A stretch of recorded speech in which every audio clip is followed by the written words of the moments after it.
धन्य हो राजा, धन्य हो प्रभु, धन्य हो सामर्थी परमेश्वर, अनुग्रहकाली, दयालु और कृपा करने वाले परमेश्वर। हम आपके दया और अनुग्रह के पात्र गिने गए पिता, इसके लिए हम धन्यवाद देते हैं प्रभु। आज के इस दिन के लिए आप अपने बच्चों से हम सबों से आप बोलने जा रहे हैं, बातचीत करने जा रहे हैं, इस बात के लिए हम धन्यवाद देते हैं प्रभु जी। हम आपके चरणों में आते हैं, आज का ये समय प्रभु जी अद्भुत हो और प्रभु सभी सुनने वाले ये बच्चे सभी लोग आशीषित हो, आजाद हो मेरे प्रभु। आपका अनुग्रह का बाद उनके जीवन पे कार्य करे और हम धन्यवाद देते हैं, आप ऐसे करने जा रहे हैं। आदर और महिमा आपके चरणों में रखते हुए खुदावंद यीशु मसीह जी के महान अति पवित्र सामर्थी नाम में प्रभु पवित्र आत्मा परमेश्वर जी, I welcome you dear Lord. Please come in between us, O God, and come in my life and use me for your glory. Use my mouth, O God. Please clean my mouth and tongue, O God, through your holy coal, O God, fiery coal, O God. Hallelujah. Purge my conscience and use me, Lord, for your glory. I humble myself and I admit that I am a sinner, O God, and not worthy to praise you, not worthy to pray to you, and not worthy to preach the sermon, but you have chosen me, O God. And I am really blessed, Lord, to have you in my life. And I am really, I acknowledge that every blessing in my life is because of your grace, your mercy. It's not by my deed and my works, O God. It's only by your grace we have received every blessing, O God. And we are thankful for those blessings. आज हम धन्यवाद देते हैं, आज अब अपने बच्चों से बोलने जा रहे हैं, हम धन्यवाद देते हैं खुदावंद यीशु मसीह जी के नाम में। मैं नहीं, आप बोलिएगा और सबों का जीवन ब्लेस्ड हो, आशीषित हो, आज़ाद हो। खुदा आपकी महिमा हो, यीशु मसीह जी के महान नाम में हम मिलकर इस दुआ को मांग लेते हैं। Father Lord, need you control in every situation, in every circumstances, oh God, and please cover me with your holy fire and fiery angels. Charge them, Lord, for my protection, oh God, and protect this sermon also, Lord. In Jesus' name we ask and pray this prayer. Amen, amen, amen. Hallelujah. प्रभु का धन्यवाद हो। प्रभु आपसे और मुझसे बात बोलने जा रहे हैं, बात करने जा रहे हैं। I truly believe कि this sermon will bless you. बहुत आशीषित आप होंगे और ये थोड़ा सा सरमन अलग होगा और मैं चाहता हूँ कि परमेश्वर का आत्मा मुझसे बात करे, मुझे इस्तेमाल करे। हालेलुया। अपने हृदय को खोल के रखें ताकि परमेश्वर की वाणी आप तक पहुँच सके। और देखिए, ज़रूरी नहीं कि हमारा घर में हमेशा एक जैसा खाना बने, क्योंकि भले ही हमें मीठा पसंद हो, चटपटा पसंद हो, लेकिन ज़रूरी नहीं कि डेली वो ही बनाया जाए।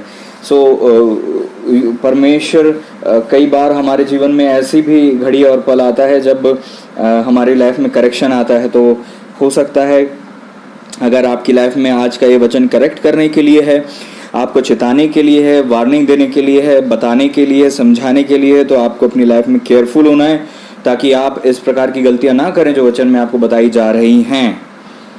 वचन का टाइटल है हु इज रिस्पॉन्सिबल। वचन का टाइटल है कौन जवाबदार है। हु इज रिस्पॉन्सिबल, कौन जवाबदार है, हु इज रिस्पॉन्सिबल। आज खुदा ने मुझे बस इतना ही पता है मुझे कि वचन का टाइटल क्या है, वचन क्या होने वाला है, I don't know, but I am sure कि Lord will bless you. I am sure you will be delivered. मैं विश्वास करता हूँ आप आशीषित होंगे, आज़ाद होंगे और प्रभु मुझे इस्तेमाल करेंगे। Who is responsible, who is responsible, Who is responsible? Hallelujah. भजन संहिता उसका 11वां अध्याय को अगर हम निकालते हैं, बहुत अच्छा है। यहाँ पर लिखा हुआ 11वां अध्याय में कुल मेरे ख्याल से 7 पद हैं। जिस पद से मैं बहुत ज्यादा आशीषित हुआ हूँ वो पद ये है, इंग्लिश में लिखा है Psalms 11:3, bhajan 11:3। If the fountains be destroyed, what can the righteous do? यदि नीवें ढा दी जाएं तो धर्मी क्या कर सकता है। यदि नीवें ढा दी जाएं, यदि फाउंडेशन डिस्ट्रॉय किए जाएं, यदि नीवें ढा दी जाएं तो मनुष्य क्या कर सकता है, इसका मतलब। और इंग्लिश में लिखा हुआ है राइचियस डू। राइचियस का मतलब होता है धर्मी, धार्मिकता से जीने वाला इंसान, अर्थात जो यीशु के द्वारा, यीशु पर विश्वास करने के द्वारा जिसे धार्मिकता मिली है। आप और मैं, हम सब लोग जो धर्मी गिने जाते हैं, अगर हमारे जीवन में, बी सीरियस और बहुत ध्यान से इस वचन को सुनना, नहीं तो चूक जाओगे, और चूक जाओगे तो अपनी लाइफ में आप चीजों को मिस करते रहोगे, लाइफ मिजरेबल होगी, लाइफ में आप बहुत कुछ खो दोगे अपनी लाइफ में अगर ये वचन आपने ध्यान नहीं दिया। सो आपको बहुत ज्यादा केयरफुल होने की जरूरत है। यदि नींवें ढा दी जाएं तो धर्मी क्या कर सकता है? यदि नींवें ढा दी जाएं, धर्मी क्या कर सकता है?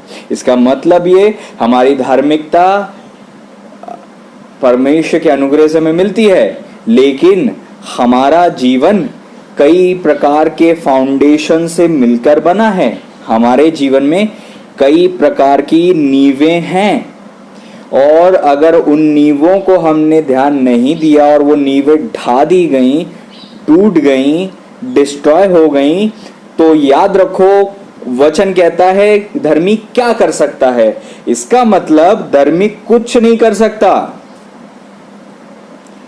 धर्मी नहीं कर सकता कुछ अगर वो केयरलेस है अपने जीवन में, फाउंडेशंस को वो उसके फाउंडेशन को वो संभाल नहीं पाया, नींवों को अगर उसने ढाने से रोक नहीं पाया, यदि वो केयरलेस हो गया और नींवों पर ध्यान नहीं दिया, तो उसकी नींवें ढा दी जाएंगी और धर्मी फिर कुछ नहीं कर सकता।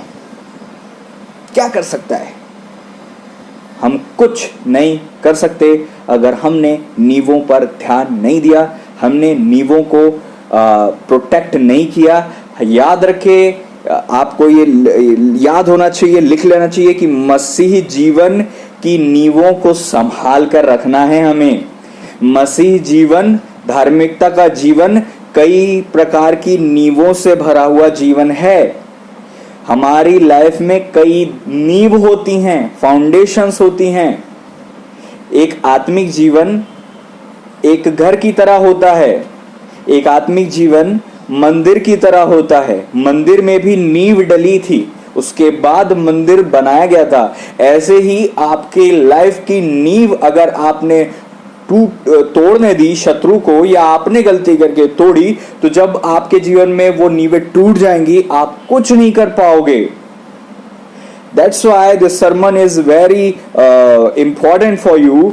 इसलिए बहुत आवश्यक है कि आप सीरियसली इस वचन को सुने और ध्यान दें कि कहाँ गलती हो रही है, क्योंकि टाइटल इस वचन का है, कौन जवाबदार है? Who is responsible? Who is responsible? मैंने मसीह जीवन में देखा है, लोग विश्वास में आते हैं, उनके जीवन में जब आर्थिक समस्या आती है, वो खुदा से बोलते हैं।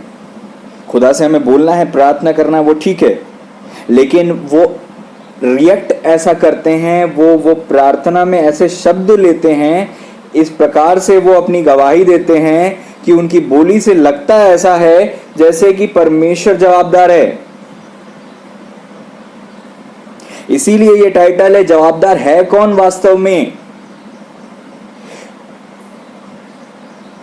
विडंबना ये है कि मसीह जीवन में जब परमेश्वर ने हमें अपना वचन दिया, परमेश्वर ने हमें अपना आत्मिक ग्रुप दिया, परमेश्वर ने हमारे लिए जो कुछ करना था कर दिया, उसके बाद भी हम केयरलेस हो जाते हैं। और जब अपने जीवन में चीजों की हानि को हम देखते हैं, तो हमें लगता है परमेश्वर ने अनुमति दी होगी, परमेश्वर ने किया होगा इसलिए कि हमारी परख हो जाए। लेकिन हम ये भूल जाते हैं कि परमेश्वर ने आपको और मुझे जो जीवन दिया है, उसकी रक्षा हमें खुद करने की आवश्यकता है। परमेश्वर ने अदन की वाटिका बना तो दी थी, लेकिन उसकी रक्षा आदम और हव्वा को दी थी। और आदम और हव्वा का काम था कि उस वाटिका में सांप को घुसने ना दें। जो काम परमेश्वर ने आपको करने के लिए दिया है, मत सोचें कि वो काम परमेश्वर करेंगे। जो काम परमेश्वर ने मुझे करने के लिए दिया है, आपको करने के लिए दिया है, अगर आप नासमझी में ये सोचते हैं कि वो काम आपको परमेश्वर को दे देना है, परमेश्वर वो काम कर देंगे, तो आप गलत कर रहे हैं। क्योंकि परमेश्वर ने अगर आपसे कहा है, देखिए वचन में परमेश्वर ने बहुत कुछ कहा है, लेकिन आप क्या बोलते हैं? परमेश्वर आप करो, परमेश्वर आप करो। क्या परमेश्वर ने वाटिका में सांप को घुसने से रोका? नहीं रोका। सांप अगर परमेश्वर रोकते तो वाटिका में कभी नहीं घुसता। लेकिन सांप को रोकने की जवाबदारी दो लोगों के कांधों पर थी, आदम और हव्वा के कांधों पर थी। लेकिन विडंबना देखिए, सांप को मारने की बजाय सांप से बातें कर रहे हैं, सांप से चैटिंग कर रहे हैं। और आज भी कई लोग, कई विश्वासी सांप से चैटिंग करते हैं और फिर सोचते हैं जब जीवन में घटी आती है, कमी आती है, प्रॉब्लम आती है, परिस्थिति आती है, तो परमेश्वर ने किया होगा, परमेश्वर ने दिया, परमेश्वर ने ले लिया। गलत। परमेश्वर आशीष देता है इसलिए नहीं है कि आपसे वापस छीन ले। परमेश्वर को आपको आत्मिक जीवन देकर खुशी मिलती है। आपका आत्मिक जीवन जब चोरी होता है, आपकी शांति जब चोरी होती है, आपका आनंद चोरी होता है, आपका पैसा चोरी होता है, आपके मध्य का प्रेम मेल मिलाप चोरी होता है, ये सब जो कुछ भी परमेश्वर से आता है जब चोरी होता है, परमेश्वर को खुशी क्यों होगी भला?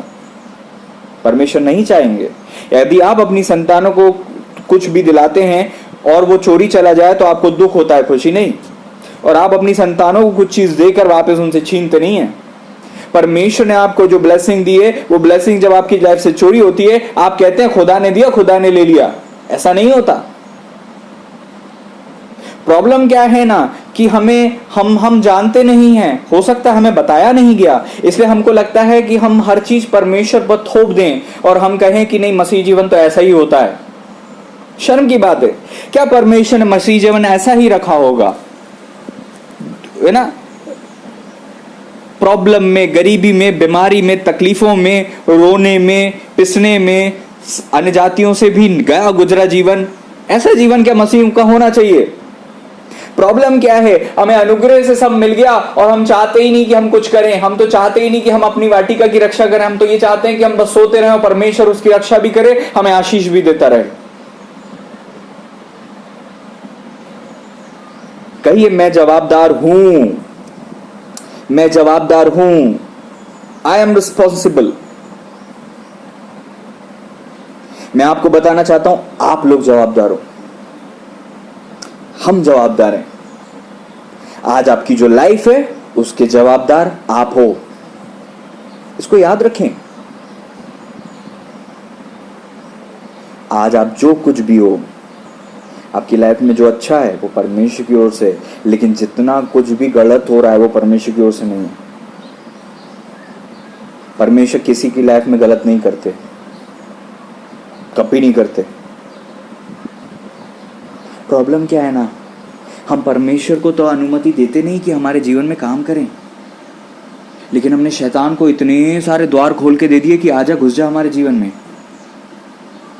व्हाट्सएप से शैतान घुस रहा है, फोन कॉल से शैतान घुस रहा है, हमारे घर में वस्तुएं ऐसी हैं जिसमें से शैतान घुस रहा है। इतने सारे द्वार हैं जहां से शैतान घुसता है और बहुत कम ऐसे द्वार हैं जहां से परमेश्वर को अनुमति देते हैं।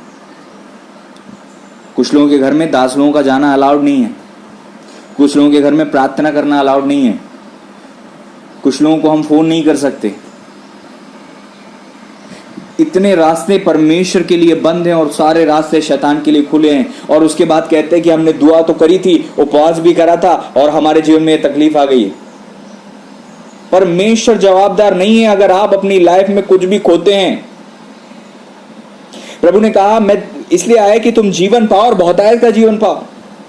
परमेश्वर हर क्षेत्र में हमें बहुतायत देना चाहते हैं, लेकिन घटी क्यों है? फिर हमारी गलती है कहीं ना कहीं। वचन साफ कहता है, मेरे ज्ञान के ना होने से प्रजा नाश हो गई। इंग्लिश में लिखा है, for lack of knowledge people destroy. क्योंकि हमारे पास नॉलेज नहीं है। प्रॉब्लम क्या है कि जो अनुग्रह से मिलता है उसको संभालने के लिए कीमत लगती है, और हम धोखे खाते हैं, हम खुद को धोखा देते हैं। जो अनुग्रह से हमें मिल गया, हम केयरलेस हो जाते हैं कि ये आसानी से मिल गया है, इसलिए हमें कीमत नहीं होती उसकी। आपको क्या क्या अनुग्रह से मिला है पता है आपको? आपको क्या क्या अनुग्रह से मिला है? आपको उद्धार अनुग्रह से मिला है, आपको टंग्स अनुग्रह से मिली है, आपको वरदान अनुग्रह से मिला हुआ है। जब आपको ये सारी ब्लेसिंग अनुग्रह से मिली है तो आपको ये संभालने के लिए, इसमें बढ़ने के लिए कीमत अदा करनी पड़ती है। याद रखें प्रियो, विदाउट पेइंग द प्राइस, यदि आप कीमत अदा नहीं करते तो आप संभाल नहीं सकते। अदन की वाटिका किसने दी थी? परमेश्वर ने। संभालना किसको था? आदम को।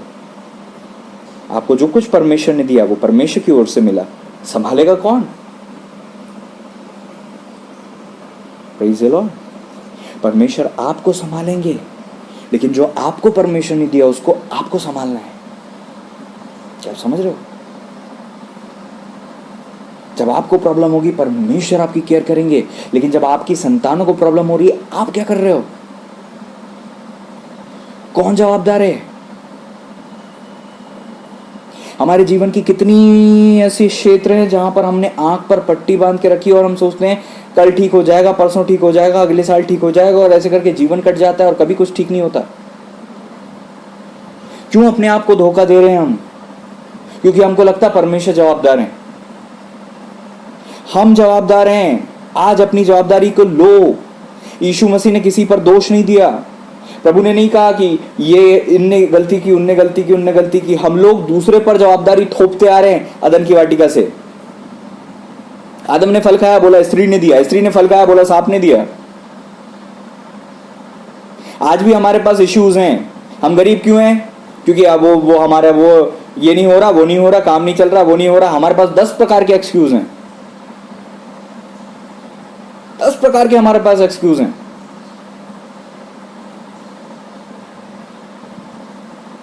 प्रभु का वचन कहता है शैतान इसलिए आया कि वो हत्या करे, घात करे, चोरी करे। हमारे पैसे की चोरी हो रही है, हमारे शांति की चोरी हो रहा है, हमारे शरीर की आरोग्यता की चोरी हो रही है, हमारे जीवन की शांति, आनंद की, हर चीज की चोरी हो रही है। और हम हाथ पर हाथ रखकर बैठे हुए हैं और सोचते हैं परमेश्वर तो देख रहा है, परमेश्वर करेगा। और हम भूल गए हैं कि जवाबदार हम हैं, परमेश्वर नहीं।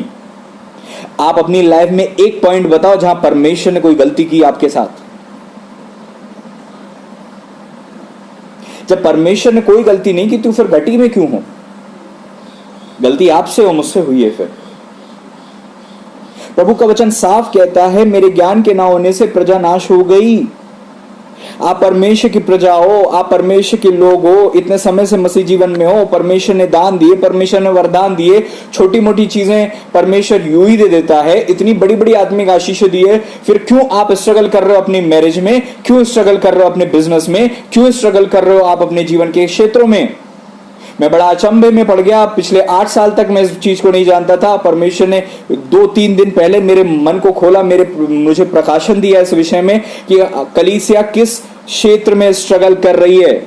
और वो बहुत बड़ी बड़ी चीजें नहीं है, वो 2 चीजें हैं। 2 चीज हैं इस कलीसिया में। हर व्यक्ति वरदान से भरा हुआ है, हर व्यक्ति टंग्स में दुआ करता है, हर व्यक्ति किसी के लिए दुआ करता है, ठीक होता है, हर व्यक्ति सुसमाचार सुनाता है। ये जो चीजें आप सोचते हैं बहुत बड़ी है, परमेश्वर ने बड़ी आसानी से हम सबको दे दी हैं। लेकिन कलीसिया में फिर भी 2 एक ऐसे बड़े बड़े इशू हैं, 2 इशू ऐसे बड़े हैं जिसमें सब लोग, हर घर का बंदा परेशान है। कलीसिया में सब लोग टंग्स में दुआ कर रहे हैं, सब लोग वरदान से भरे हुए हैं, लेकिन वही लोग जो टंग्स में दुआ कर रहे हैं उनकी लाइफ में ये 2 प्रॉब्लम है। वही लोग जो सेवा कर रहे हैं उनकी लाइफ में 2 प्रॉब्लम है। परमेश्वर ने जब ये चीज मुझे रिवील करी तो मैं बड़ा आश्चर्यचकित हो गया और मैंने कहा खुदा बाप, इतने साल तक सेवा करने के बावजूद भी मैं ये चीज नहीं जानता था। और जब परमेश्वर ने वो चीज मुझे प्रकट की तो मैं आजाद हुआ, आशीषित हुआ। और तब मैंने फिर तब से मेरी सोच बदली है, मेरा मन बदला है। और जब आज ये वचन परमेश्वर ने मुझे दिया तो मैं आशीषित हो गया। मैंने कहा Lord, it's very important, it's very important Lord. Who is responsible, who is responsible. याद रखो, परमेश्वर ने आपको इस दुनिया में भेजा है तो परमेश्वर का वचन ये भी कहता है कि बुद्धि, समझ और ज्ञान बहुत जरूरी है। वचन कहता है चांदी नहीं, मेरी शिक्षा को लो। लेकिन लोगों को चांदी मिल जाए तो शिक्षा विक्षा तो आगे पीछे भी नहीं भटकती। वचन में लिखा उत्तम कुंदन से बढ़कर बुद्धि को ग्रहण करो। लेकिन हमें बुद्धि की जरूरत नहीं, हमें लोगों को तो सोना दिख भी जाए तो बहुत बड़ी बात होती है। सोना चाहिए हमें, पैसा चाहिए हमें। हम भूल गए हैं कि हमारी मुख्य जरूरत क्या है आत्मिक जीवन में, मसीह जीवन में, विश्वासी जीवन में, पारिवारिक जीवन में। हमारे जीवन की कितनी सारी नींवें होती हैं जो ढाक दी गई हैं। वो शैतान इसीलिए खुश है। कोई बात नहीं, तुम दुआ करते हो, टंग्स में करते रहो, लेकिन जब तक तुम्हारा फाइनेंस मेरे हाथ में, जब तक तुम्हारे शादीशुदा जीवन मेरे हाथ में, तुम कुछ नहीं कर सकते। घर बैठ के आप अपने उपास प्रार्थना कर लोगे, ठीक है, घर बैठ के उपास हो जाएगा, प्रार्थना हो जाएगी, वरदान मिल जाएंगे, लेकिन घर से निकलने के बाद सेवा करने के लिए पैसा लगता है, और जब तक पैसे पर उसका कंट्रोल है, सेवा वो रोकता है। यद्यपि सेवा परमेश्वर की है तो रुकेगी नहीं, लेकिन मैं आपको जो बात बता रहा हूं बहुत सीरियस है। It's a very serious matter. परमेश्वर ने जो 2 बात मुझे बताई वो सुनकर मैं बहुत ज्यादा प्रभावित हो गया। चर्च में ये 2 बातें हर विश्वासी, हर बंदे की लाइफ की बड़ी प्रॉब्लम है। Hallelujah, thank you Jesus. ओ रदना बशंदर मन खरबदिया दरमन बलहिदी यादरमन खरबलेरी दना दरमन खरबलरबा। एक मसीह जीवन में याद रखो, हम बोलते हैं नहीं, हमें तो हमारे लिए परमेश्वर इंपॉर्टेंट है, परमेश्वर हमारे लिए इंपॉर्टेंट है, बिल्कुल सच बात है। लेकिन एक बात याद रखो, परमेश्वर ने जो आपको ब्लेसिंग दी है उसको अगर आप संभाल नहीं पाए तो जवाबदार आप होते हो, हम नहीं होते। हम होते हैं, परमेश्वर नहीं होते हम। लेकिन जवाबदार क्या होता है? अधिकतर लोगों को मैंने देखा है, जवाबदार हमारा पास्टर है, जवाबदार हमारा भाई है, हमारी माता पिता है, उसके कारण, इसके कारण हम नहीं आए, उसके कारण हमने ऐसा किया, उसके कारण ऐसा हो गया।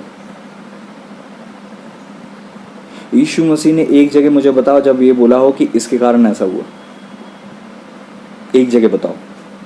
आप यीशु मसीह के बच्चे हो, प्रभु ने एक जगह नहीं बोला कि उसके कारण ऐसा, उसके कारण ऐसा। प्रभु के चेले भी केयरलेस हो जाते थे। जब प्रभु को जरूरत थी दुआ की, चेले सो रहे थे, लेकिन प्रभु ने नहीं बोला कि उसके कारण हुआ, उसके कारण हुआ। प्रभु अपनी जवाबदारी खुद लिए। एक मैच्योर इंसान की सबसे बड़ी खासियत क्या है? वो दूसरों पर दोष लगाने की बजाय खुद को जवाबदार मानता है। क्या आप समझ रहे हो? आपको पता है बाइबल में अगर आप पढ़ते हो तो वहां पर लिखा हुआ है, परमेश्वर ने कई जगह कहा मैं जवाबदार हूं। पढ़ा है आपने?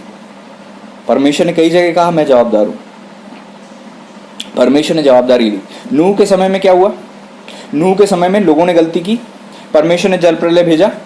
परमेश्वर ने जो किया वो बिल्कुल सही था, अच्छा था, जरूरी था। उसके बाद भी परमेश्वर पछता है, और परमेश्वर ने उस जवाबदारी को अपने ऊपर लिया। और क्या कहा?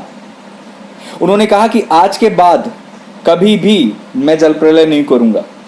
गलती किसकी थी? उस समय के लोगों की। जवाबदार कौन हो रहे थे? परमेश्वर ने अपने ऊपर जवाब दिया कि मैंने किया, अब नहीं करूंगा। मैंने तुम्हें दुख दिया, अब नहीं दूंगा। मैंने तुम्हें त्याग दिया, अब नहीं त्यागूंगा। क्यों परमेश्वर त्यागते हैं? क्योंकि हम गलतियां करते हैं। हमारी गलतियों के बावजूद भी परमेश्वर अपने ऊपर हमारी जवाबदारी को ले लेते हैं। लेकिन हम लोग गलती खुद करते हैं और जवाबदार या तो अपने भाई बहन को या परमेश्वर को बोलते हैं। इसीलिए ये टाइटल है कि रिस्पॉन्सिबल कौन है, जवाबदार कौन है। हमेशा याद रखो, आपकी लाइफ में जो घट रहा है उसके लिए आपका पास्टर जवाबदार नहीं होता, उसके लिए परमेश्वर जवाबदार नहीं होते, आपका भाई, आपकी बहन, आपका पति, आपका बच्चा, कोई जवाबदार नहीं होता। आप, केवल आप और केवल आप जवाबदार हो आज आपके साथ जो हो रहा है उसका। क्या आप समझ रहे हो? एक बात याद रखो, यदि किसान अपने घर में, अपने खेत में जंगली पौधों को बोएगा तो जंगली पौधे काटेगा। आपने आज जो कुछ भी हो वो इसलिए क्योंकि आपने अपने भूतकाल में जो बोया था उसको काट रहे हो।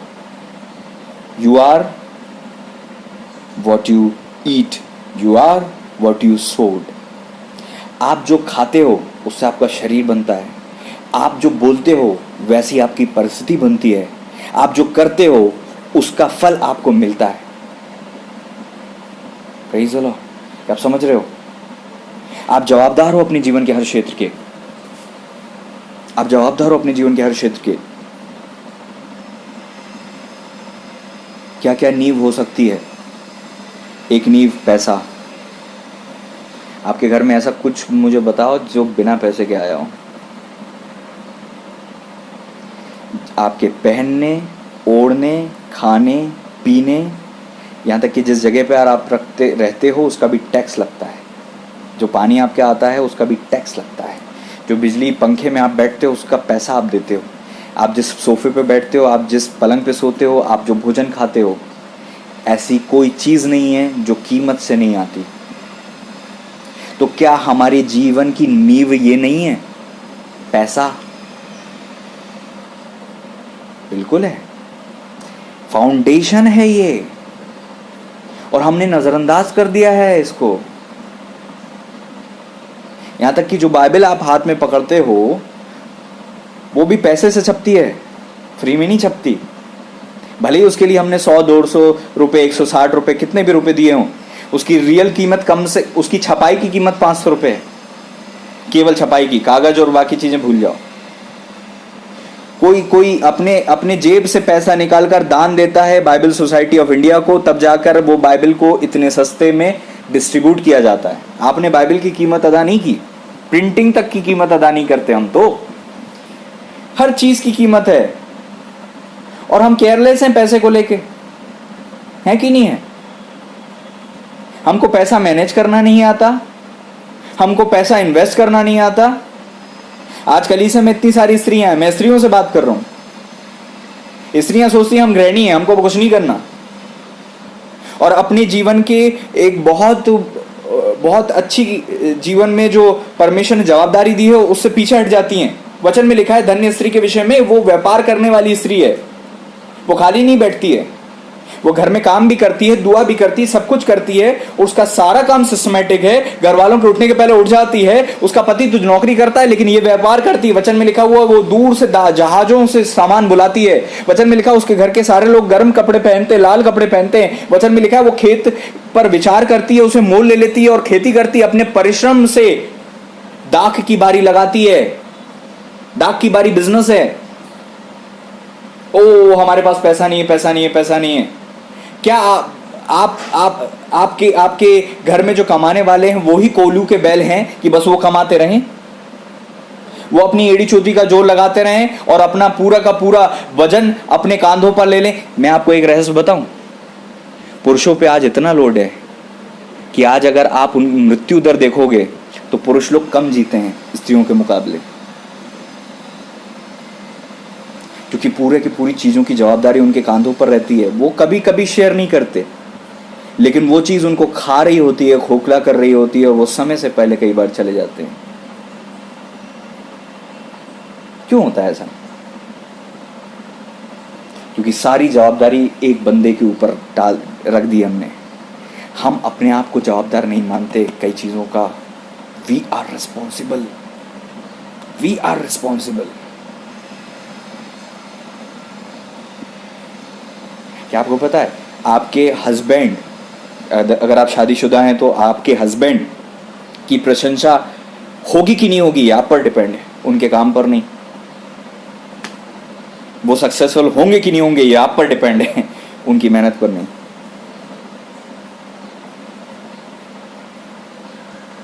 हम जवाबदार हैं और हमें पता ही नहीं। Who are responsible. अभी तो मैंने एक नींव पे ही घुसा हूं, बाकी बहुत सारी नींव बची हुई है। अभी तो एक नींव पे हमने बस टटोलना चालू किया है। वचन में लिखा हुआ है वो खेत के विषय में सोच विचार करती है। हम तो कुछ नहीं सोचते, बस हम दुआ करते हैं। हम नहीं सोचते हैं, हम तो सोचते हैं हम दुआ करेंगे कि सब कुछ अच्छा हो जाए, सब कुछ अच्छा हो जाए। एक चौंकाने वाली आपको बात बताता हूं। आजकल सेवा भी करना भारत में बहुत मुश्किल हो गया है। भारत सरकार ने पैसा रोक दिया, जो बाहर से आता था वो सारा पैसा रोक दिया। अभी फिर से नितिन गडकरी ने कि किसने, आई डोंट नो, मैं इतना न्यूज़ व्यूज़ देखता नहीं हूँ क्योंकि वहाँ पे डिप्रेशन की चीज़ें ज़्यादा आती हैं तो मैं कम देखता हूँ। भारत सरकार ने बाहर से जितना पैसा आता था उस पर रोक लगा दी है। सारे एनजीओ बंद हो गए हैं, संस्थाएं बंद हो गई हैं। यहाँ पर लोग आत्मिक तो हैं, पैसा नहीं है सेवा करने का, तो पैसा नहीं होने के कारण से सेवा रुकी है। आपको पता है उद्धार मुफ्त है, लेकिन उद्धार पहुंचाने के लिए पैसा लगता है। मुझे लोग बाहर बुलाते हैं, इस शहर से अगर मैं बाहर जाऊंगा, कहीं भी मैं जाता हूं, वहां जाने के लिए पैसा लगता है। वहां टीसी नहीं बोलता अरे पास्टर आए इनको कुछ नहीं लगेगा पैसा, ऐसा नहीं होता। चाहे सेवक हो सेविका हो, उनके घर में पैसे की जरूरत होती है। ऐसा तो नहीं है कि दुआ करके उठे और ले गड्डी मिल गई घर में। पैसा आता है, कहां से आता है? जब लोग दशवांश देते हैं, जब लोग पैसा देते हैं तब पैसा आता है, क्योंकि सेवक लोग कमाते नहीं है। और परमेश्वर ने कहा है कि तुम कमाओगे नहीं, तुम्हारा प्रबंध वो जो प्रजा है उससे मैं करूंगा। ये वचन में लिखा हुआ है, व्यवस्था विवरण पढ़िए आप, वहां पे साफ लिखा हुआ है। लेवी लोगों को कोई भाग नहीं दिया जाएगा, लेवी लोगों का भाग परमेश्वर है। और परमेश्वर ने कहा जो कुछ भवन में आएगा वो से भवन की सेवा करने वाले खाएंगे उससे, उनका घर उससे चलता है। परमेश्वर ने नींवें बनाई हैं, और हम अगर नींवें नहीं जानते तो हम नींवों को तोड़ते रहेंगे, शैतान तोड़ेगा और हम हाथ पर हाथ रख के बैठे रहेंगे और सोचेंगे दुआ से सब हो जाएगा।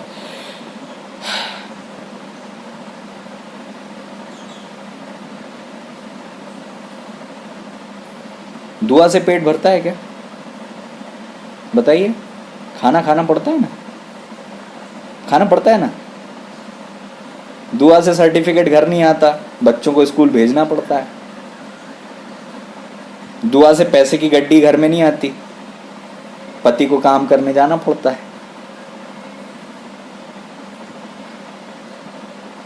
तो जिस चीज के जवाबदार हम हैं उसको हम दुआ अर्थात परमेश्वर पर क्यों लाद रहे हैं? परमेश्वर को क्यों टेंशन वो दे रहे हैं?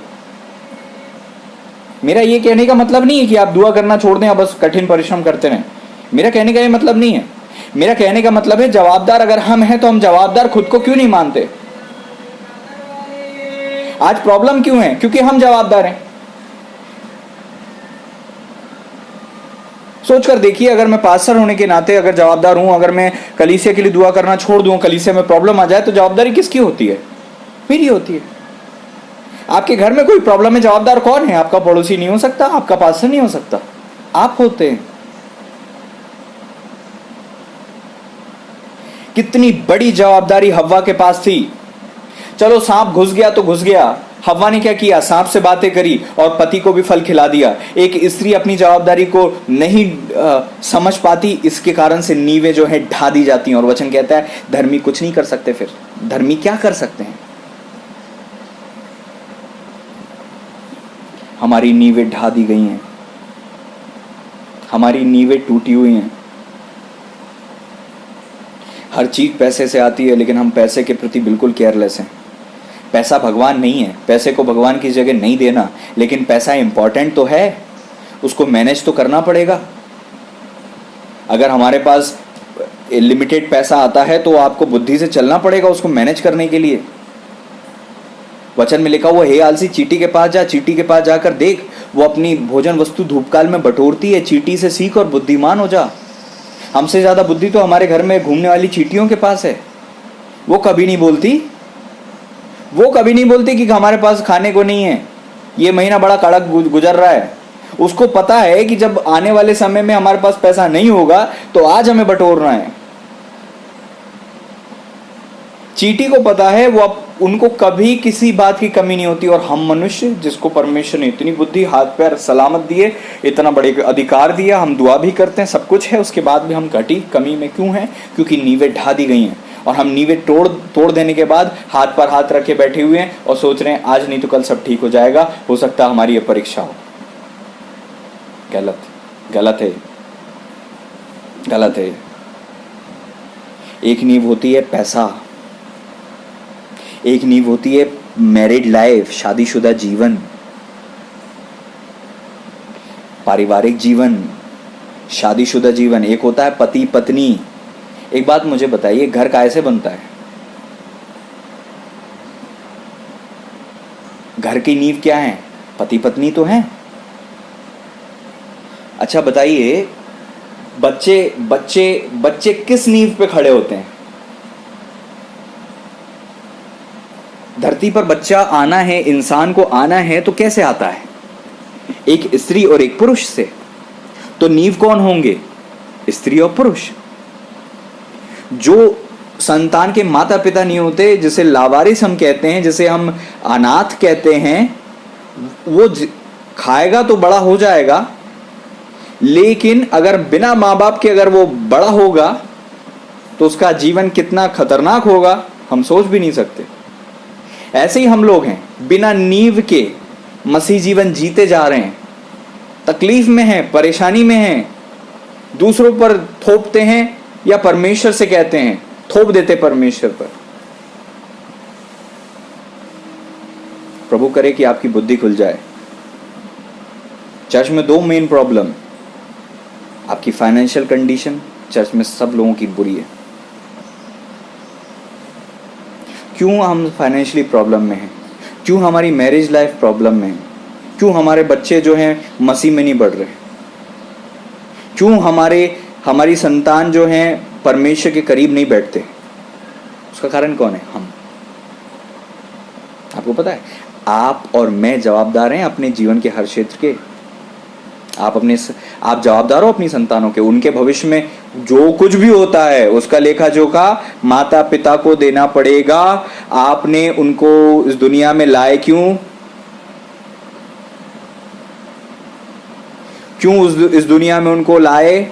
अगर आप उनको पाल नहीं सकते, अगर आप उनको मसीह का, आपको पता है परमेश्वर ने जब आपको संतान दिए थे कैसे दिए थे? बिल्कुल कोरे कागज की तरह, बिल्कुल शुद्ध, पवित्र, निर्मल।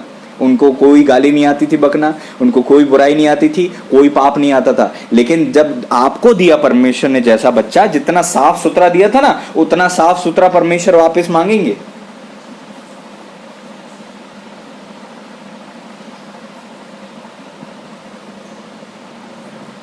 वचन में लिखा, धर्मी अपने बाल बच्चों के लिए, नाती पोतों के लिए भी संपत्ति रख छोड़ जाता है।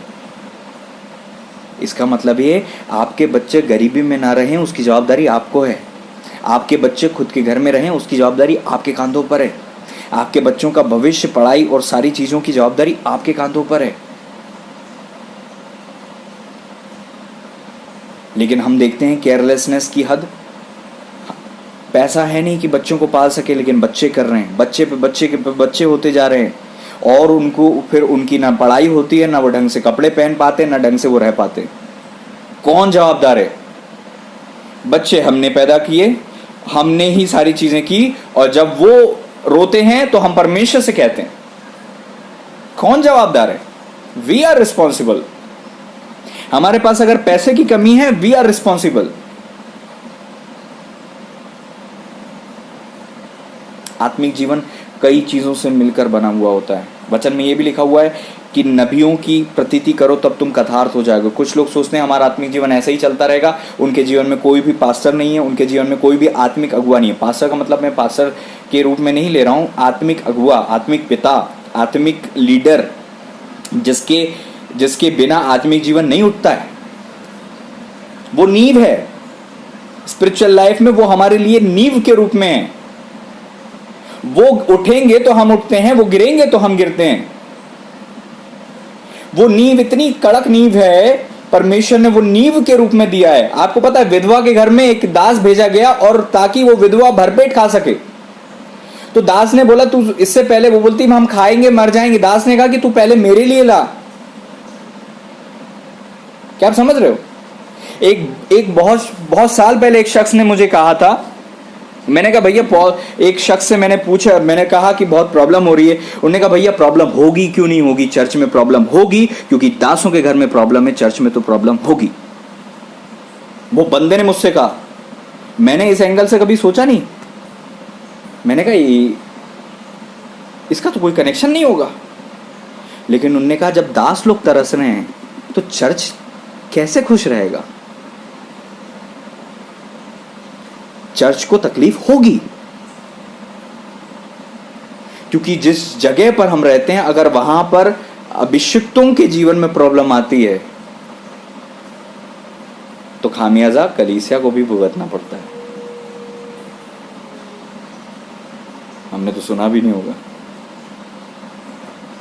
हमको लगता नहीं, हम इसमें तो हमारा कुछ नहीं लेना देना। दास लोग तो इसलिए कि बस दास लोग आएंगे घर में, दुआ करेंगे, हम अच्छे हो जाएंगे। हम भूल जाते हैं कि जो हमारे लिए दुआ कर रहे हैं उनके लिए भी हम जवाबदार होते हैं। कल मैं एक वचन पढ़ रहा था, अब मैं नहीं जानता कि ये कलीसिया में ये किस किस को, ये वचन किस किस के लिए कैसा है, परमेश्वर मुझे बोझ दे रहे हैं, तो मैं इस चीज़ को मैं बोल रहा हूँ और मैं विश्वास करता हूँ कि आप लोग आशीषित ज़रूर होंगे और आप लोगों का जीवन ब्लेस ज़रूर होगा। कल मैं पढ़ रहा था और कल मैं पढ़ के मेरा होश उड़ गए, जहाँ पर लिखा हुआ था नहमीया की किताब उसका 13वां अध्याय के 10वें पद में, वहाँ पर लिखा हुआ है कि खेत पे भाग गए, लेवी लोग खेत में भाग गए, खेती करने के लिए भाग गए, खेती करने के लिए भाग गए। जिनको दुआ प्रार्थना करना था, मंदिर की सेवा करना था, वो खेत भाग गए कि हम भैया हम खाएंगे क्या खाएंगे, कमाएंगे क्या, हम घर कैसे पालेंगे। और आज भी ये स्थिति है। आपको पता है कितनी दर है इस पूरे विश्व में, पास्टर्स लोग सेवा छोड़ रहे हैं। मैं खुद जानता हूँ, जिनको मैं बहुत आत्मिक मानता था, जिनकी से मैं दुआ कराता था, वो सेवा छोड़कर नौकरी करने लगे हैं। और ऐसे कई लोगों को मैं जानता हूँ जो सेवा छोड़कर नौकरी पे आ रहे हैं। क्यों नहीं आएंगे? जो कलीसिया में नियुक्त हैं कि उनकी वो दुआ करें और कलीसिया में काम हो, उनके घर में पैसा काय से आता है? चर्च में जो दशवांश आता है उससे पैसा आता है। लोग दशवांश ही नहीं देते। कई बार मेरे पास चर्च में कितने लोग हैं, 3 दशवांश आते हैं, 4 दशवांश आते हैं। दुख की बात है। प्रभु का धन्यवाद हो, अभी तक मैं जॉब नहीं कर रहा हूं। मेरे साथ रहने वाले जॉब करने लगे, ये स्थिति है। मेरे साथ सेवा करने वाले नौकरी करने लगे, ये है चर्च की स्थिति। और फिर कलीसिया सोचती है कि हम आशीषित होंगे। कैसा श्राप कमाते हैं उनको नहीं पता। मैं डराने के लिए नहीं बोल रहा हूं और ना मैं बद्दुआ दे रहा हूं। मैं आपको रियलिटी बता रहा हूं, जो जड़ की बात है, जो अंदर की बात है। शैतान मजे ले रहा है कि ठीक है, कोई बात नहीं, जो तुम्हारे लिए दुआ के लिए नियुक्त हुए थे, अब उनको मैं खेती पर लगा दूंगा। दुआ कौन करेगा तुम्हारे लिए? एक सेवक के घर में अगर खाने को नहीं होगा तो वो तो नौकरी पर जाएगा ना, आपके लिए दुआ क्यों करेगा वो? वचन में लिखा हुआ दावते समय मतलब कि खेत की जब दावनी होती है और चक्की जब दावते हैं, उस समय बैल का मुंह नहीं बांधना। जो परिश्रम करता है उसको पहले रोटी मिलती है। ये वचन में व्यवस्था है। परमेश्वर ने कहा था जो लोग तुम्हारे लिए दुआ करेंगे, जो चर्च की सेवा करेंगे, जो पास्टर लोग रहेंगे, जो लेवी लोग रहेंगे, याजक लोग रहेंगे, वो खेतीबाड़ी नहीं करेंगे। उनके लिए जो भी भेंट आएगी, भवन में आएगी, उस भवन की भेंट से उनका गुजारा चलेगा। लेकिन अगर वो पैसा शैतान रोकता है तो फिर क्या होता है? लेवी लोग, पास्टर लोग, दास लोग क्या करने लग जाते हैं? नौकरी, जॉब। और फिर वो जॉब करेंगे तो दुआ क्यों करेंगे? 10 घंटे नौकरी करके, 8 घंटे नौकरी करके इतनी हिम्मत नहीं होगी कि कलीसिया के लिए उपवास भी करें, घुटने टेके रहें। उनको जो पगार मिलेगी उससे वो अपना घर चलाएंगे, खुद का आत्मिक जीवन देखेंगे, खुद के परिवार को देखेंगे। क्या आप समझ रहे हैं? हम जवाबदार हैं। अगर हमारे घर में परमेश्वर के जो सेवक आते हैं उनके पास घटी है, जवाबदार कौन है? हमको लगता परमेश्वर। और परमेश्वर ने कहा था तुम देखो। समझ रहे हो? ऐसा समझ में हमने कभी सोचा भी नहीं होगा ऐसा। कहानी ऐसी है। आप वचन से पढ़ लेना। मैं जो प्रचार कर रहा हूं, एक पॉइंट भी गलत बताना मुझे, एक पॉइंट। कभी भी कंफ्यूजन हो, मेरा नंबर है, मेरा व्हाट्सएप चालू है। मैं 1 घंटे से ज्यादा समय दूंगा आपको इस विषय पर बात करने के लिए, ताकि आपकी बुद्धि खुले।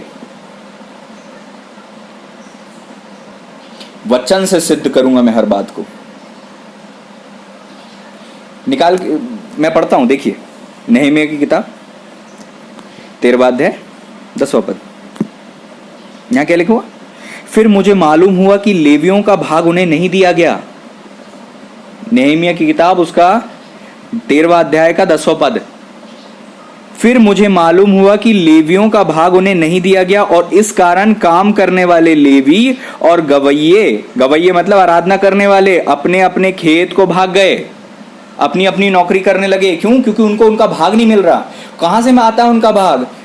कलीसिया के लोगों से। एक दूसरे से हम लोग जुड़े हुए हैं। हम सब कहते हैं, तो क्या मन ही मन में जुड़े हुए हैं? आपस में ऐसे हम जुड़े हुए कि कोई आपके लिए दुआ करता है तो उसकी फाइनेंशियल कंडीशन को आपको देखना। और देखिए कलीसिया में अब सब लोग प्रॉब्लम में हैं। कोई बेचारे 8,000 कमा रहे हैं, कोई लोग 10,000 कमा रहे हैं। मैं यहां पर यह प्रचार नहीं कर रहा हूं कि आप लोग मुझे पैसा दो, मैं आपको असलियत बता रहा हूं। और हम तो 10,000 में रो देते हैं 1,000 देने में। वहां विधवा को देखना चाहिए जो जिसके पास एक मुट्ठी आटा था, उसमें से भी दास ने बोला पहले मुझे खिला। ऐसा तो कोई पास्टर नहीं बोल रहा है। और आप लोग कलीसिया के जो खास तौर पे प्रार्थना भवन के जितने विश्वासी लोग हैं, आप लोग कभी नहीं बोल सकते कि किसी दास ने चर्च, खास तौर पे मेरे लिए मैं जवाबदारी लेता हूं कि मैंने कभी किसी एक भी बंदे को बोला हो कि मुझे पैसा चाहिए। मैंने कभी नहीं बोला। महीनों महीनों मेरे बिल जमा नहीं होते, ये चीजें जमा नहीं होती, मैं कभी किसी को नहीं बोलता हूं। मैं भिखारी नहीं हूं कि आप लोगों के आगे भीख मांगू। मेरा परमेश्वर ने मुझे चुना है, वो मुझे खिलाता है। और भीख मांगने की बजाय मैं नौकरी करने लगूंगा। हाथ नहीं फैलाऊंगा कभी किसी विश्वासी के सामने और कभी किसी मनुष्य के सामने। मेरे खुदा के सेवा करने वाले टुकड़े नहीं मांगते,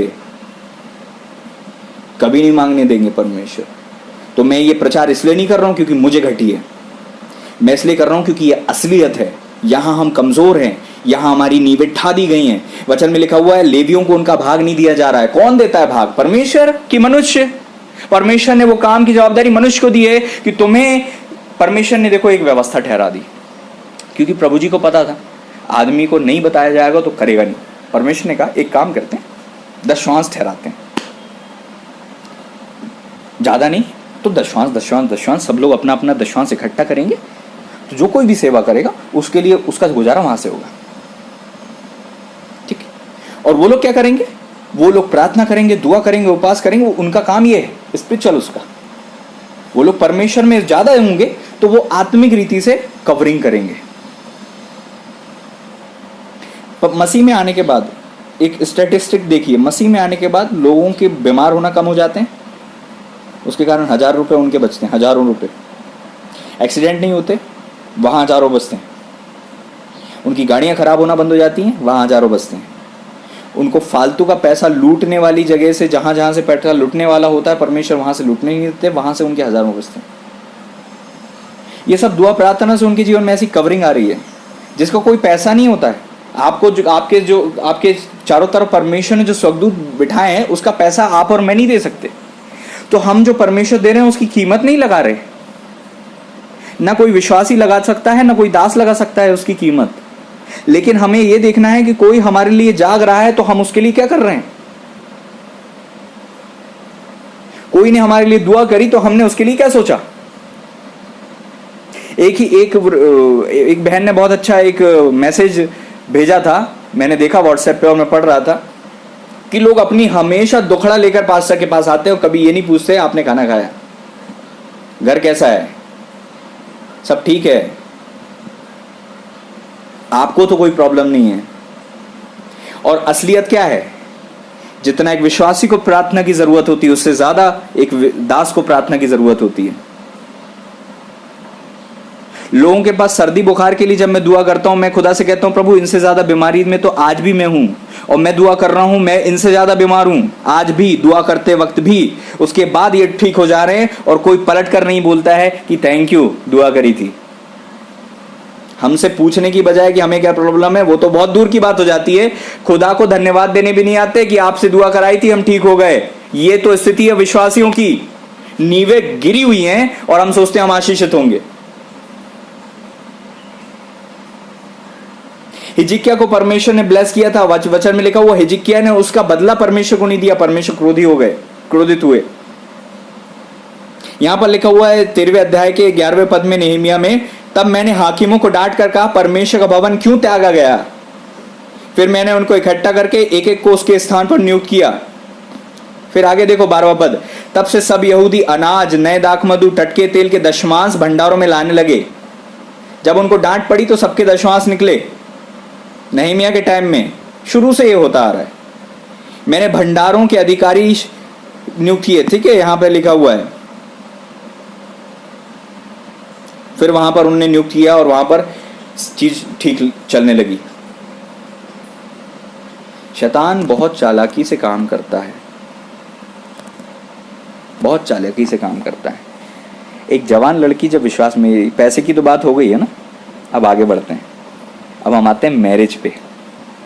एक जवान लड़की बपतिस्मा ले लेती है, अपने घर वालों से खिलाफ जाकर सब कुछ अच्छा काम कर लेती है, प्रार्थना करती, दुआ करती, उपास करती, टंग्स में दुआ करने लगती, सेवा करने लगती, भविष्यवाणी करने लगती, और उस ले दे के उसके माँ बाप उसकी शादी अन्य जाति में करा देते हैं, और फिर बाद में वो मूर्ति पूजा करने लगती, प्रसाद खाने लगती, और परमेश्वर से दूर हो जाती है। और मैं अपनी आंखों से कईयों बार देख चुका हूँ। तो फिर परमेश्वर मुझे बता रहे थे कि देखो ये है प्रॉब्लम चर्च की, आप कितनी आत्मिक हो जाओ, जब परिवार की बात आती है आत्मिक जीवन बिल्कुल फ्लैट हो जाता है। जब शादी की बात आती है, एक शादी एक ऐसा निर्णय है आपके आत्मिक जीवन को जीरो कर देता है, माइनस में ले जाती है शादी। ये इतनी इंपॉर्टेंट चीज है। बहनें दुआ करके, प्रार्थना करके, चर्च में जाकर अपना आत्मिक जीवन कमाती हैं, और घर में उनका पति उनका आत्मिक जीवन गिरा देता है। क्यों पुरुष चर्च नहीं आते? शैतान को पता है तुम लोग जाओ, तुम अधीन तो अपने पति के हो। एक बार उससे बोलूंगा ना मैं, बोलेगा कल से नहीं जाना, तो तुम्हारा चर्च जाना बंद हो जाएगा, तुम्हारी दुआ प्रार्थना बंद हो जाएगी, घर में बाइबल नहीं मिलना चाहिए, दासों का नाम भी मुंह पे नहीं आना चाहिए। अपनी आंखों से देखा है मैंने, नींवें शत्रु ने पकड़ रखी हैं, और हमको लगता है हम आत्मिक हैं, और वो नींवें जरा सी हिलाता आत्मिक जीवन फट से गिर जाता है। और हम कहते हैं खुदा, हम जवाबदार परमेश्वर को मानते, जवाबदार हमें। क्या आप समझ रहे हो? बहुत लंबे टाइम तक ये देखा गया कि एक पास्टरों के घर में जो लड़के हैं, कई लोग गलत संगति में चले गए, ड्रग्स लेने लगे, दारू पीने लगे, बहुत गंदे गंदे काम करने लगे। क्योंकि पास्टर क्या कर रहे हैं? पास्टर साइकिल से घूम रहे हैं, पास्टर दिन रात एक कर रहे हैं। उनने चर्च का ध्यान दिया, अपना ध्यान नहीं दिया, अपने शरीर का, अपनी पत्नी का, अपने बच्चों का, और वो लुट गए। और बाद में कलीसिया उन्हीं को दोष दे रही कि ये लो, तुम हमें तो बड़ा ज्ञान देते हो, तुम्हारा घर ऐसा हो रहा है। कौन जवाबदार है? जब कोई पासवान हमारे घर, मतलब अपने चर्च में तो ऐसा नहीं है, खुदा बाप का धन्यवाद हो, फिर भी एक जनरल बात है कि जब कोई पासवान के बच्चे भूखे हैं, तो हम अपने बच्चे के 2 बिस्किट नहीं दे सकते क्या? हम अपने बच्चों को 2 जोड़ी दिलाने की बजाय 1 जोड़ी दिलाकर 1 जोड़ी वहाँ नहीं दे सकते क्या? जिसकी प्रार्थना से हमारा जीवन, बिजनेस और हमारा परिवार इतना ब्लेस्ड होता है, क्या हम वहाँ थोड़ा बहुत कुछ नहीं कर सकते क्या? और वो करेंगे तो हमको ऐसा तो है नहीं कि लुट जाएंगे, बर्बाद हो जाएंगे। वो करने का फ़ायदा भी स्वर्ग से हमें मिल जाएगा वापस, 100 गुना 1000 गुना परमेश्वर वापस लौटा देगा।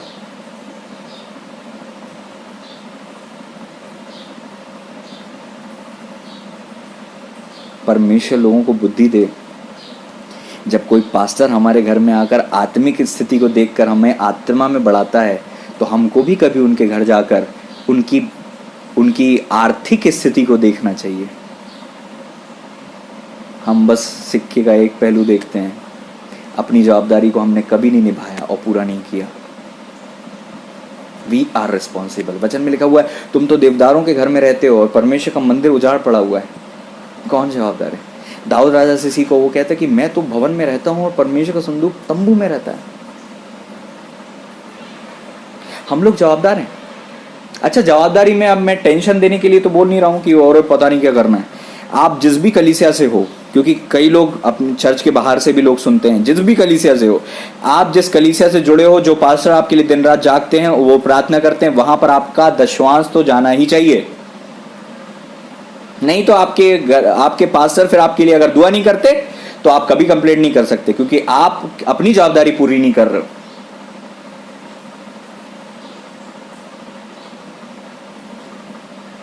एक नींव पैसा है, एक नींव है शादीशुदा जीवन। मसीह जीवन में बढ़ गए, लेकिन गलत शादी करने के कारण सब नष्ट हो गया।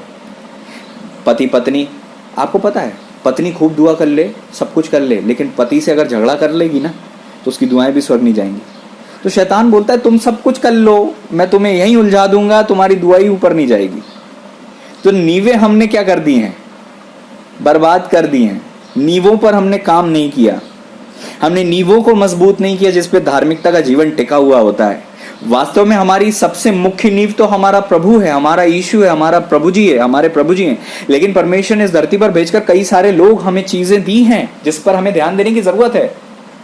स्पिरिचुअल लीडर हमारी कई क्षेत्र में नींव होते हैं। वचन में लिखा है नदियों की प्रतीति करोगे तो तुम कथार्थ हो जाओगे। तो एक नींव वो भी होती है, पैसा भी होता है, हमारा पति पत्नी, हमारा जीवन साथी हमारी नींव होता है। अगर वो बीमार पड़ता है, उसको तकलीफ होती, तो हमारी लाइफ में चाहे कुछ भी अच्छा चल रहा हो, हमारी शांति चले जाती है, हमारा आनंद चले जाता है, हमारे आंखों में आंसू आ जाते हैं, हमारा सब कुछ लुट जाता है, ऐसा लगता है कि सब कुछ खत्म। चर्च में हमें कितना ही स्वर्गीय आनंद मिल जाए, घर में अगर वो आनंद नहीं है तो जीवन नरक जैसा होता है। क्योंकि चर्च तो आप संडे को जाते हो, 24 घंटे उसी जीवन साथी के साथ रहना है। शत्रु क्या करता है? आत्मिक जीवन बढ़ा लो, जवानों के जीवन में गलत गलत रिश्ते डालता है और वो लोग गलत शादी करते हैं और उसके कारण पूरा का पूरा आत्मिक जीवन चले जाता है। ये है नींवें। परमेश्वर जवाबदार नहीं है, क्योंकि आप कुंवारा शख्स किसी से भी शादी कर सकता है, परमेश्वर किसी को मना नहीं करेंगे। हमारी नींव कमजोर है। जितने शादीशुदा लोग सुन रहे हैं, चलिए पैसा का तो हो ही गया, आप अपने पैसे पर ध्यान दीजिएगा। जितने शादीशुदा लोग सुन रहे हैं, मुझे गवाही देना कि आपका वैवाहिक जीवन सबसे अच्छा है। मुझे ये गवाही देना, बहुत कम लोग होंगे, मुश्किल से मेरे ख्याल से कुछ परसेंट लोग होंगे जिनका पारिवारिक जीवन, जिनका वैवाहिक जीवन, जिनकी मैरिड लाइफ, शादीशुदा जीवन बहुत अच्छा चल रहा होगा। अगर आपका शादीशुदा जीवन अच्छा नहीं है तो आपकी नींवें कमजोर हैं, टूट चुकी हैं, खंडर हो गई हैं, खत्म हो गई है। और जब शादी खराब होती है ना, तो बच्चे भी खराब होंगे, आत्मिक जीवन भी खराब होगा, बहुत कुछ खराब होगा।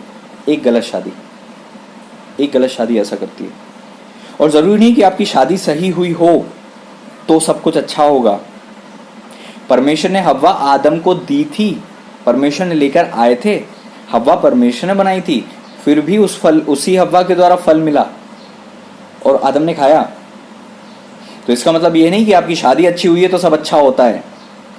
जवाबदार आप हो। आपके घर में अगर शांति नहीं है तो आपने चोरी होने दी है, आपके घर में पैसा नहीं है तो आपने गलती की है, आपके घर में आनंद नहीं है तो आपने आनंद चोरी होने दिया है। आपकी लाइफ में जो भी परमेश्वर देता है उसकी रक्षा आपको करनी पड़ती है, और उसकी रक्षा जो हम करते हैं उसी के लिए तो कीमत लगती है।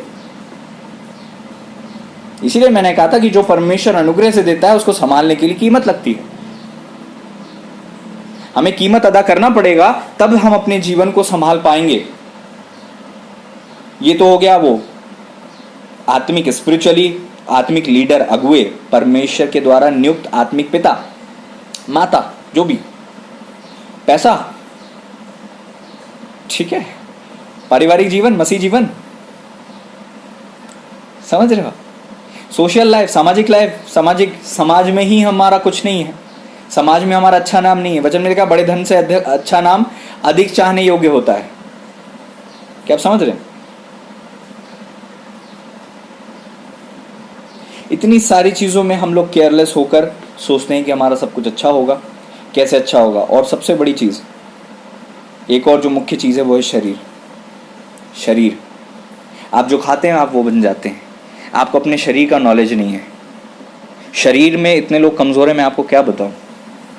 जब लोग मेरे पास आते कि भैया हम वहाँ गए थे, मैं जब कोई बीमार पड़ता है तो मैं उनसे उनका खान पान पूछता हूँ। ये नहीं देखता कि कौन सी आत्मा ने क्या किया, मैं देखता हूँ कि आपने क्या खाया नहीं, किस कारण से आपको प्रॉब्लम हुई है। खान पान पर डिपेंड है। आप जो खाते हो वही आप बनते हो। You are what you eat. शरीर कैसे बनता है? जो पेट में जाता है उससे। और सबसे ज्यादा केयरलेस खान पान में कौन है? लेडीज।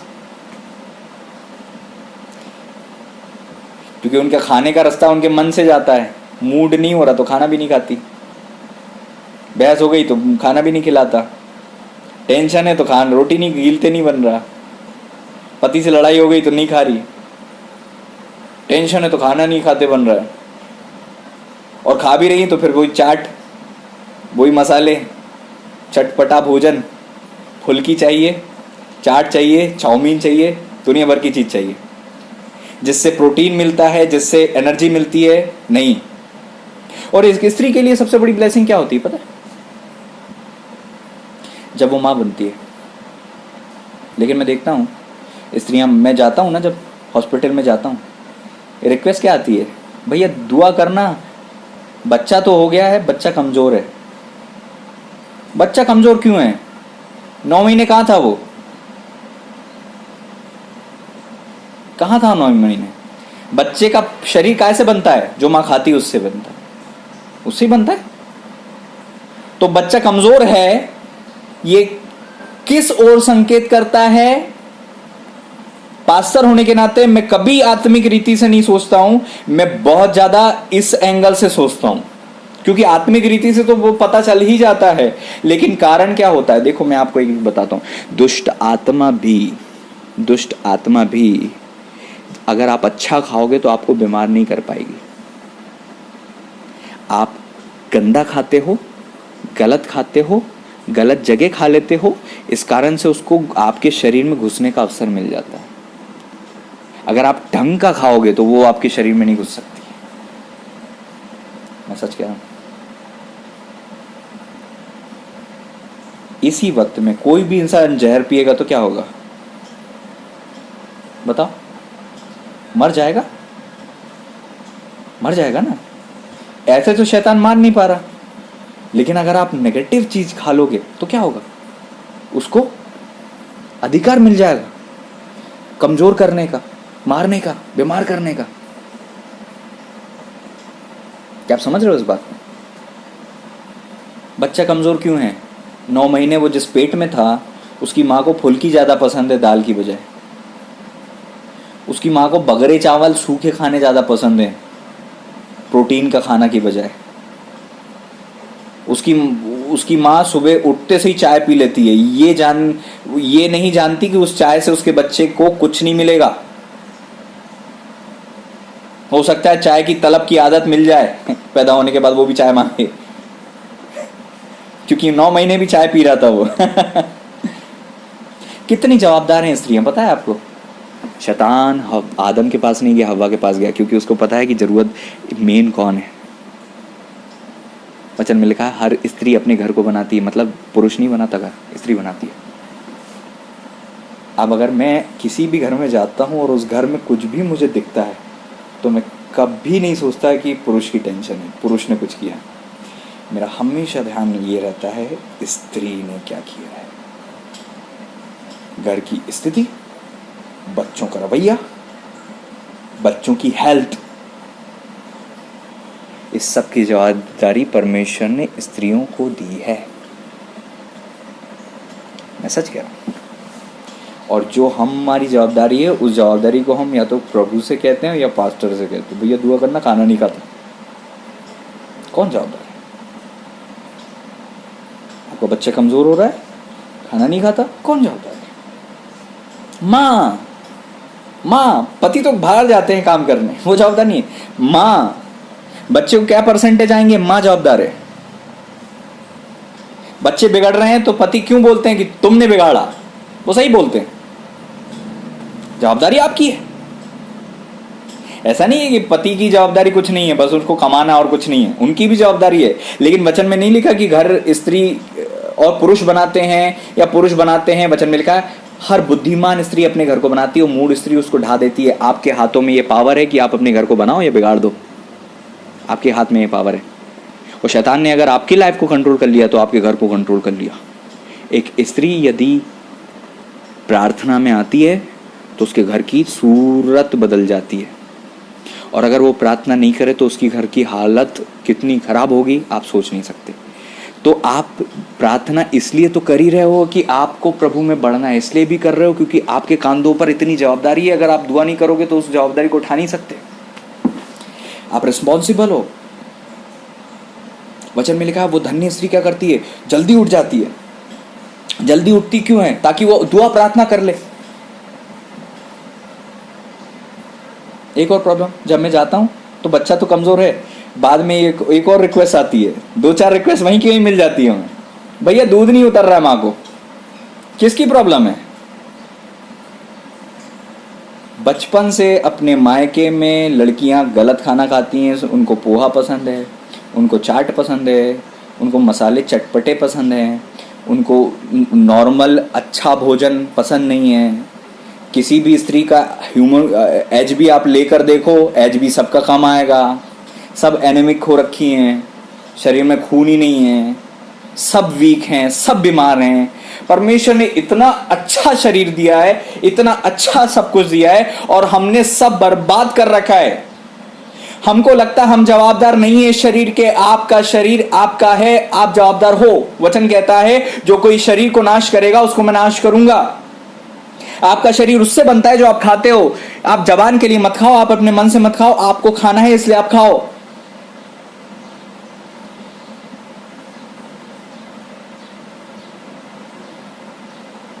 शर्म की बात है, इजरायली स्त्रियों से सीखना चाहिए। वचन में लिखा है इब्री स्त्रियों के लिए, वचन में लिखा हुआ मूसा के समय में कि दो धाइयां फिरौन से बोलती, इब्री स्त्रियां इतनी ज़्यादा ताकतवर हैं कि जो धाइयां होती हैं, धाइयों के पहुंचने के पहले बच्चा जन्म देती हैं। वो बच्चा जन्म भी देती होंगी, नाल भी काट देती होंगी, वो सब कर लेती होंगी, धाइयां पहुंच नहीं पाई। और आज स्त्रियां इतनी कमजोर हैं कि उनको बिना ऑपरेट के वो बच्चा भी नहीं पैदा कर सकते, उनका दूध नहीं निकलता, बच्चे को वो सेरेलैक पिला के बड़ा करते हैं। शर्म की बात है। कौन जवाबदार है? मुझे एक बात बताइए।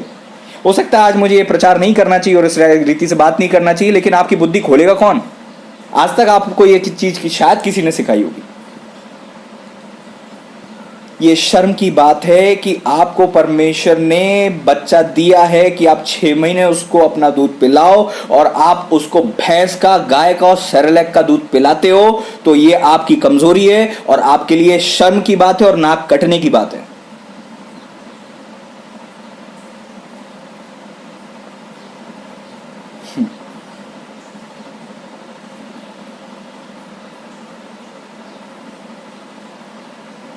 आपका शरीर एक ऐसी नींव है जिसमें से बच्चा निकलता है। अगर आपका शरीर अर्थात नींव कमजोर होगी तो आपका संतान भी कमजोर होगी। अगर आपका संतान कमजोर है ना, आप ये देखो क्या आप स्ट्रांग हो? आपकी संतान इसलिए कमजोर है क्योंकि आप कमजोर हो।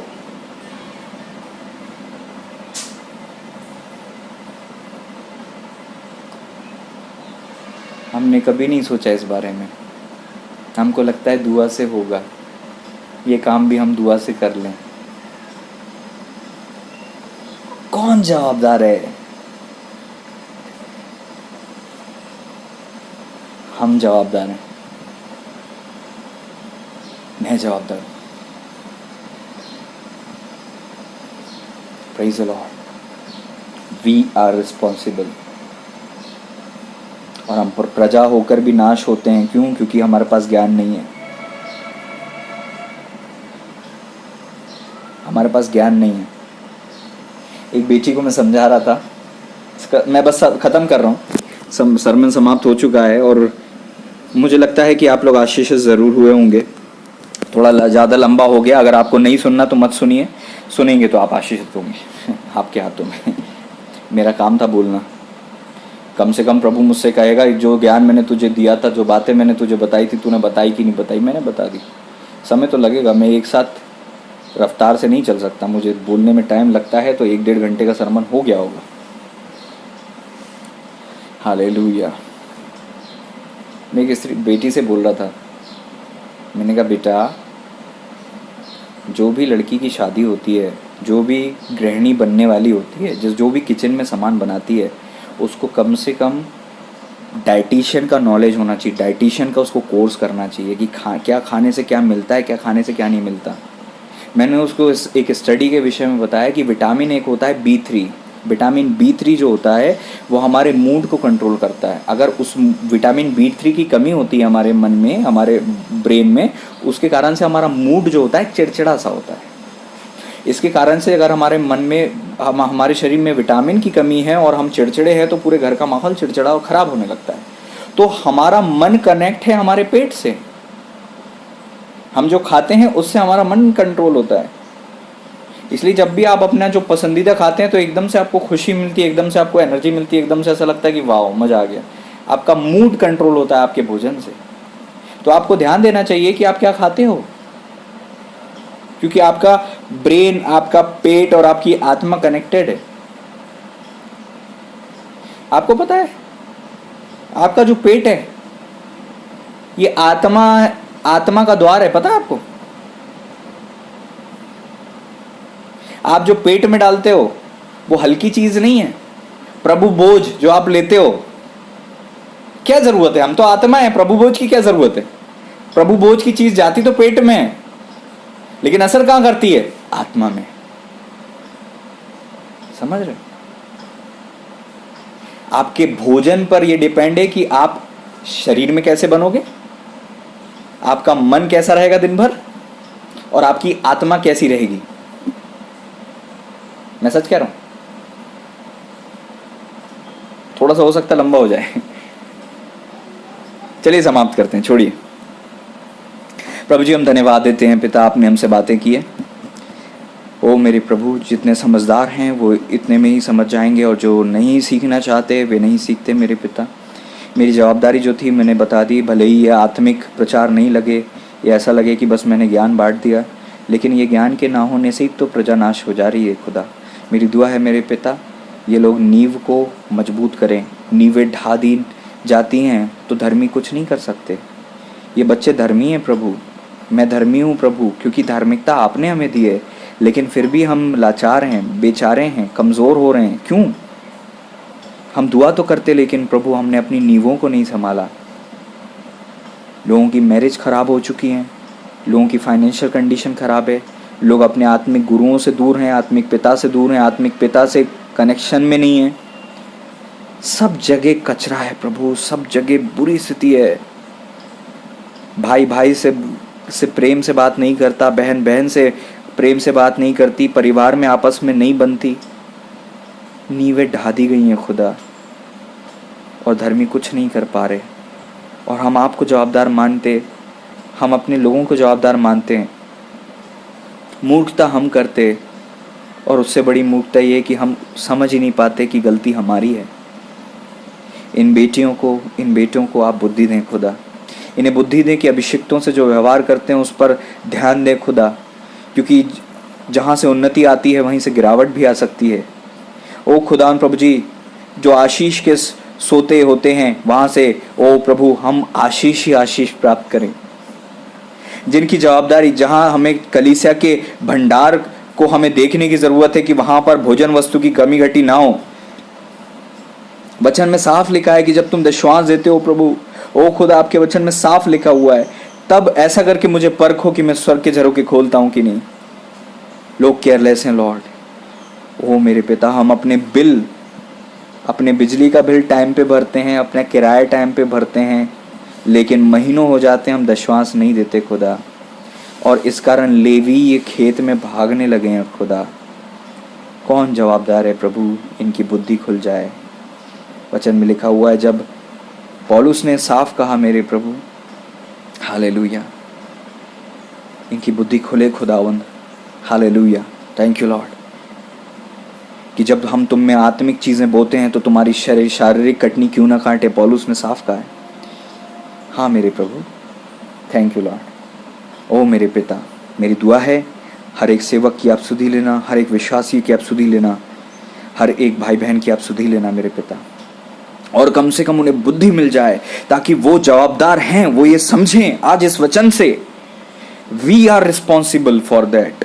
हम रिस्पॉन्सिबल हैं लॉर्ड, मैं रिस्पॉन्सिबल हूँ प्रभु जी, थैंक यू लॉर्ड। मैरिज भी सुधरे, आर्थिक स्थिति सुधरे, आत्मिक स्थिति सुधरे, हम अपने शरीर पर भी ध्यान दें ताकि कमज़ोर ना हो। हम अगर ढंग से अच्छे से खाएं खुदा तो हमें हज़ारों रुपए डॉक्टरों के पास नहीं देने पड़ेंगे। छोटी सी सिंपल सी बात है, वो भी हम समझ नहीं पाते। ओ खुदा हमारी सहायता करें। ओ पिता, खाना इतना इम्पॉर्टेंट है कि खाने के द्वारा ही मृत्यु आई थी, हम भूल गए हैं खुदा। एक फल खाने से मृत्यु आ गई, एक फल खाने से अदन की वाटिका से बाहर हो गए। खाना इतना इम्पॉर्टेंट है, हमको लगता है कि हम कुछ भी खाएं, दुआ करेंगे सब ठीक हो जाएगा। ओ प्रभु हमें बुद्धि दें, हमें बुद्धि दें खुदा, आमीन, हमें बुद्धि दें खुदा। ओ खुदा, लोग व्यसन में हैं खुदा, अपने शरीर को बर्बाद कर रहे हैं, नशे करके, गलत चीज़ें खा के, और जब नींवें तोड़ देते हैं तो शरीर कमज़ोर टूट जाता है, फिर दुआ कराने आते हैं, सब बर्बाद करके अपने को परमेश्वर के चरणों में लाते हैं। मेरे प्रभु, लेकिन आप इतने अच्छे हैं कि हम जब बर्बाद हो चुके होते हैं तो भी हमें आबाद करने की ताकत आपके पास है मेरे पिता। ओ प्रभु, आप तो कितने अच्छे हैं। मेरे पास एक भी कंप्लेंट नहीं है कि आपने ऐसा नहीं किया, वैसा नहीं किया। मेरे पास आपको देने के लिए एक भी कंप्लेंट नहीं है पिछले 8 सालों में या पिछले 8-9 सालों में। ओ मेरे प्रभु, इतने सालों में मेरे पास एक कंप्लेंट नहीं है कि मैं आपसे कहूँ कि आपने ये गलत किया। मेरे पास कोई कंप्लेंट नहीं है। मेरे पास कंप्लेंट तो नहीं है, लेकिन फिर भी कमी है, घटी है, प्रॉब्लम है, तकलीफ है, आर्थिक समस्या है, शारीरिक समस्या, और कारण मैं हूं, कारण हम हैं, कारण आप नहीं है लॉर्ड। आप पवित्र हैं, आप धर्मी हैं, आपने कोई चूक नहीं की, आपने कभी गलती नहीं की पिता। अगर मैंने जाने अनजाने में आपको जवाबदार माना किसी भी कारण से, तो मैं अपने गलती को आज मानता हूँ। हम सब अपनी गलती को मानते हैं। यीशु प्रभु, आपने तो जो किया वो हम उसके लायक भी नहीं थे। आपकी कोई गलती नहीं है लॉर्ड, हमारी गलती है, मेरी गलती है। हमारे लाइफ में जो भी प्रॉब्लम है, कमी है, घटी है, वो हमारी गलती से।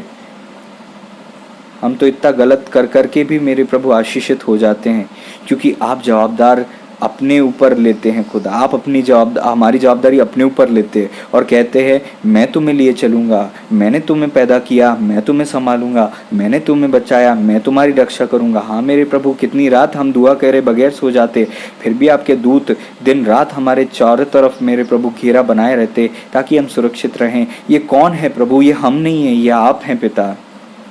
जो कुछ आपने अनुग्रह से दे दिया मेरे प्रभु, उसे संभालने के लिए हमें बुद्धि और उसे संभालने के लिए हम परिश्रम कर सकें, कीमत अदा कर सकें, ऐसी बुद्धि हमें दीजिएगा। हम धन्यवाद देते हैं, आप ऐसे करने जा रहे हैं। सारी आदर महिमा आपके चरणों में रखते हैं। इन बच्चों ने जो भी सीखा है ये भूले नहीं मेरे पिता, इसे मेडिटेट करें, इस पर सोचें और देखें कि कहाँ कमज़ोरी है। अगर आर्थिक कमज़ोरी है तो क्यों है, पारिवारिक कमज़ोरी है तो क्यों है मेरे प्रभु। आपका वचन कहता है ओ प्रभु, ऐसा ना हो कि तू हाय मारने लगे और कहे मैंने अपने गुरुओं की बात क्यों नहीं मानी। आज कितने ऐसे जवान हैं जो अपने गुरुओं को मेरे प्रभु तुच्छ जानते, सोचते हैं कि ये पास्टर तो बस बोलने का काम है, इनका बोलने का काम है, अपना निर्णय खुद लेते और गलत करते। मेरे प्रभु, इन्हें बुद्धि देना कि ये बाद में ना पछताए मेरे खुदा। आपका वचन कहता है मैं अपनी बाहें फैलाए रहा। हाँ मेरे प्रभु, आज भी आप उन जवानों के प्रति अपने हाथों को फैलाए हुए हैं, लेकिन मेरे प्रभु वो तो संपत्ति लेकर मेरे प्रभु उड़ा देते हैं उड़ाऊ पुत्र की तरह। इन जवानों को बुद्धि दे, इन जवानों को बुद्धि दे, समय रहते हुए सीख जाएं, संभल जाएं। इस वचन को मेरे प्रभु जी बहुत सीरियसली लेने की बुद्धि आप इन लोगों को दीजिएगा लॉर्ड, यीशु के नाम में। जवाबदार कौन है मेरे प्रभु? इस वचन से हमने सीखा है कि जवाबदार हम हैं लॉर्ड, हम हैं लॉर्ड, हम जवाबदार हैं लॉर्ड। फिर भी मेरे प्रभु हम अपनी क्षमता से कुछ नहीं कर सकते, उसके लिए भी हम आपकी सहायता, आपकी सामर्थ्य को, आपकी अगुवाई को, आपके कंट्रोल को, आपकी ब्लेसिंग को, आपकी पवित्र उपस्थिति को, आपकी सामर्थ्य को, आपकी अनॉइंटिंग को, आपके अभिषेक को मांग लेते हैं लॉर्ड।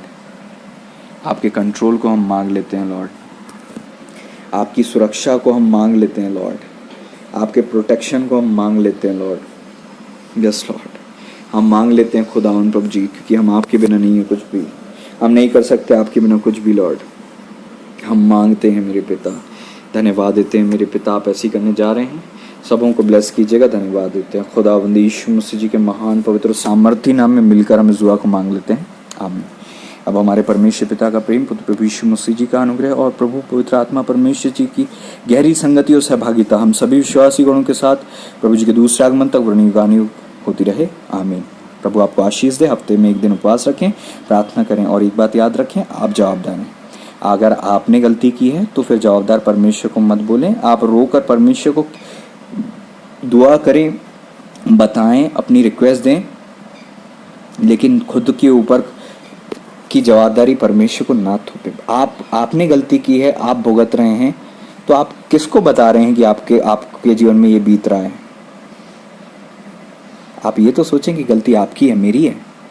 हाँ, फिर भी परमेश्वर उस गलती को भी सुधार सकते हैं, उस गलती को भी बदल सकते हैं, उस गलती को भी भलाई के लिए मोड़ सकते हैं। परमेश्वर सब कर सकते हैं। लेकिन इस वचन से अपने जीवन में याद रखें, नींवें ढा दी जाएं तो धर्मी क्या कर सकता है। इसलिए आपको नींवों पर ध्यान देना है और उन्हें मजबूत रखना है। प्रभु आपको आशीष दे, आपकी रक्षा करे। God bless you all. आमीन। प्रभु आप सबको आशीष दे। प्रभु जी मैं धन्यवाद देता हूँ। पवित्र आत्मा परमेश्वर जी आपने मुझे इस्तेमाल किए, मैं आपको महिमा देता हूँ। सारी महिमा आदर पूरी इकट्ठी करके आपके चरणों में डालते हुए, अपने आप को शून्य और छोटा करते हुए, दीन नम्र होकर यीशु मसीह जी के नाम में वचन और प्रचार में यदि गलती और चूक मुझसे हुई है तो मैं उन गलती अपराधों को मानते हुए आपसे क्षमा मांगते हुए क्षमा मांगता हूँ सभी से, और यीशु मसीह जी के नाम में दुआ को मांगते हैं। आमीन। God bless you. आमीन।